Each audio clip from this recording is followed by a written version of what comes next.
Yo, what's up guys? Coach KP here, and if you're a hooper that wants to get stronger, specifically in the lower body, I'm gonna give you my top 5 exercises that you can add to your training program so that you can feel stronger and get more explosive on the court.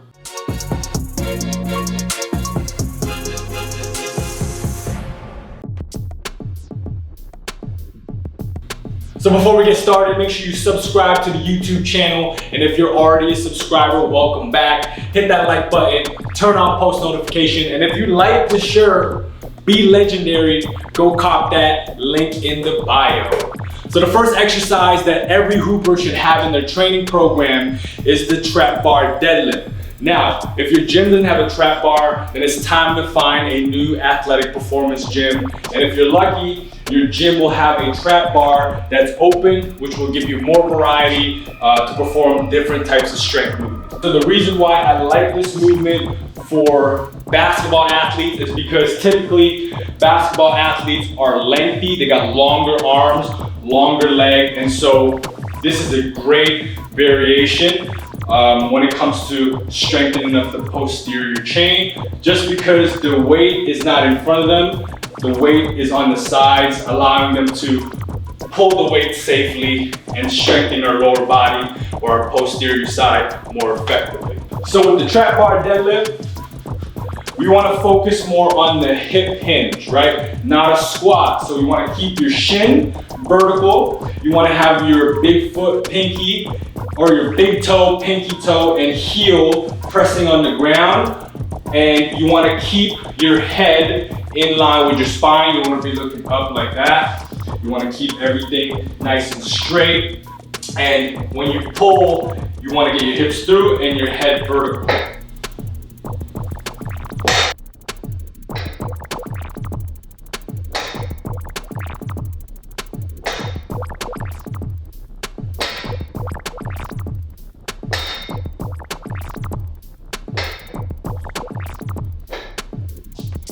So the second exercise that every hooper should have in their training program is a landmine squat. So with the landmine squat, the reason why I like it is because it's a lot easier for basketball players, especially taller players, to get into a position where they can squat comfortably and at the same time build that ankle range of motion. So with the landmine squat, they're gonna pick it up, and typically you want this load or this part of the barbell just underneath your chin, and you wanna tuck in your elbows or pretend like you're squeezing a ball in between. And then you wanna position your feet straight, and you wanna be on an angle. So what's gonna happen is when you squat down, you wanna get up to a point where your elbow is close to your knee, right? And it's fine if your heels come off the ground.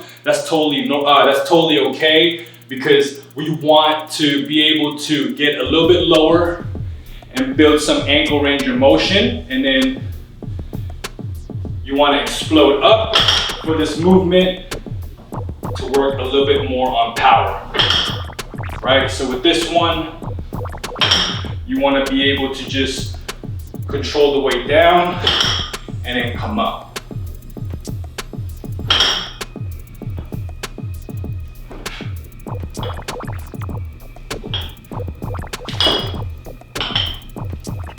So the third exercise is a dumbbell front foot elevated split squat. So how you're gonna start is you're going to have a pair of dumbbells by your side, and then you're gonna place one foot with your heel floating onto a box or onto a weight plate, and you're gonna get into your split squat position. And this is going to work your foot and ankle complex, just because you're trying your hardest to stay balanced, right? And keeping your heels floating. And you're going to drop as low as you can and then explode back up.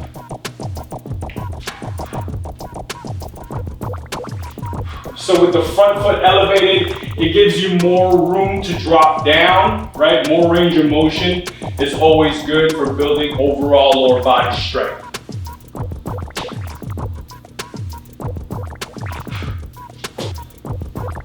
So we know that in basketball, one of the most common injuries are ankle sprain. And so with this floating heel variation, this is going to strengthen up that foot and ankle complex, right?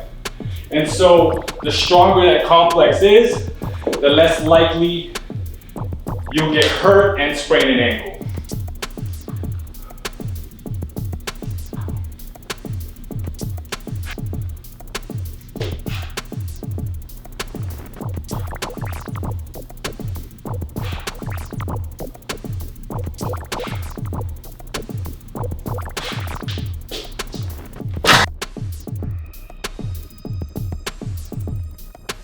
So the fourth exercise, which is probably my favorite, is the goblet lunge matrix. And the reason why I love this exercise is because we're targeting multiple planes. So we're getting the sagittal plane, frontal plane, and the transverse plane. So how it's going to look is that you're gonna hold a dumbbell right by your chest. Typically, I like it a little bit further away so that it's not pressing on your chest, it's a little bit further out. And so you have to kind of focus on getting your anterior core engaged while holding up the dumbbell. And you want to show that logo, chest tall. And so you're going to start off with a forward lunge, lunge back. Then we're going to go side lunge.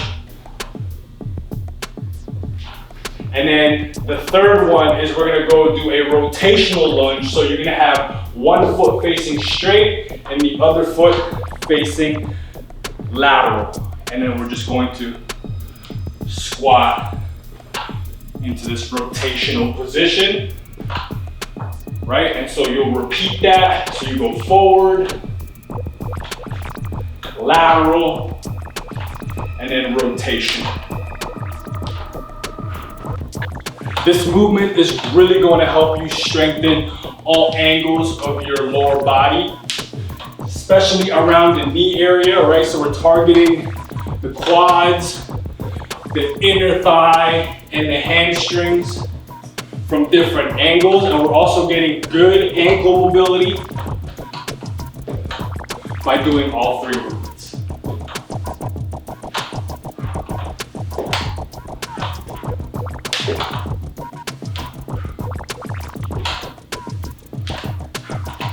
So that transverse lunge is really gonna help strengthen up that pivot, right? Because in basketball, we do a lot of pivot, and so we wanna make sure that we're strong in that movement.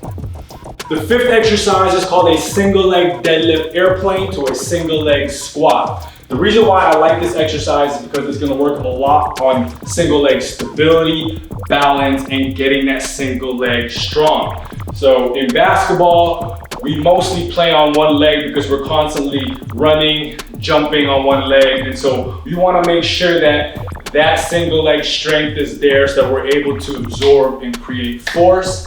And how this exercise is going to look is you're going to have a pair of dumbbells. Make sure it's not too heavy because we want to focus on having control and stability with this movement. And we're going to do a single leg deadlift, right? So you're gonna start with your feet in line, then you're gonna do a single leg deadlift. And from this position, you're just going to move the dumbbell side to side as far as you can while staying balanced, right? So it's a challenging movement that really requires a lot of control. Even just a little bit of movement is enough. And then we're gonna bring the dumbbell up to our shoulders, and we're gonna go into that single leg squat. And you can go as low as you can. If it's too difficult, you start in a partial range, right?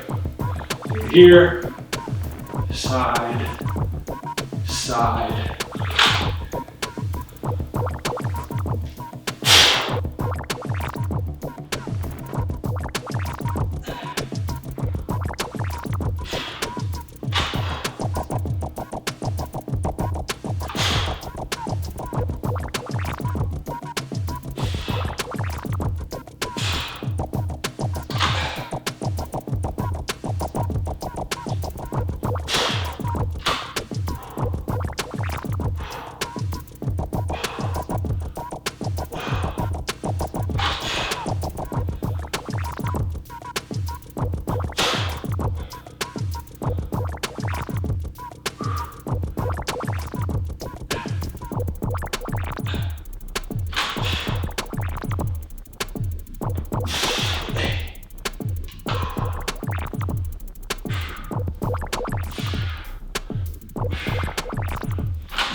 And so the bonus lower body strength exercise that I want to include is the Nordic hamstring curls. Now, what you can do to do this drill at your gym is to load up weight on the bar that's enough to support your weight, right?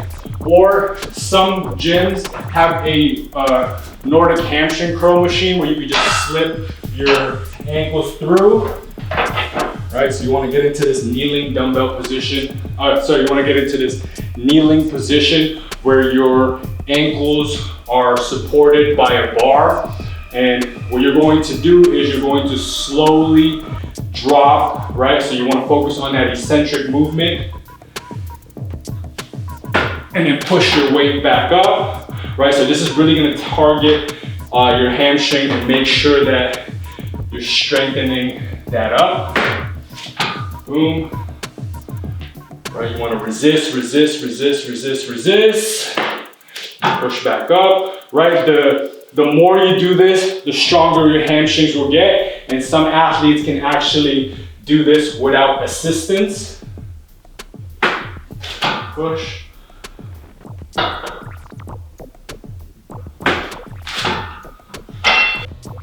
So I hope you guys enjoyed this video. Make sure you comment down below if you have any questions, and click the link in the description to join the waitlist, because later on I'm gonna be releasing my 12-week basketball high performance programs for serious hoopers that wanna stay durable and healthy throughout the season so they can play longer, build strength so that they're able to finish through contact around the rim, and build explosiveness so that they have that quickness, that first step burst, and that fast break speed to be able to get up and down the court. So until next time, Coach KP out.